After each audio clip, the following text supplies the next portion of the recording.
Oke, assalamualaikum warahmatullahi wabarakatuh. Salam mulia rekan-rekan yang ada di Malaysia. Baca bersama rekan-rekan yang sedang menghadapi virus corona di Malaysia. Lo himbau kepada rekan-rekan baik panik, baik susah, baik gundah. Karena virus corona akan ditangani oleh kerajaan Malaysia untuk kemungkinan dalam 10 hari ataupun 12 hari ke depan, insyaAllah virus ini akan hilang dari Malaysia. Pada rakan-rakan yang bangsa Aceh yang di Malaysia, berarti cukup mengikuti perkembangan daripada Kementerian Malaysia. Ada persyaratan yang dipilih oleh kerajaan Malaysia, cuma heboh saja.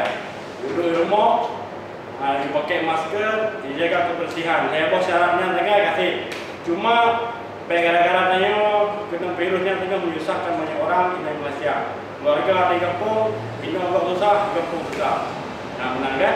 Yang pesan kamu dari rekan-rekan di Malaysia lah. Nah, rekan-rekan belum, panik dan susah. Nah, yang matang yang pesan dari singkat kepada Lun, terima kasih. Jangan lupa subscribe guys.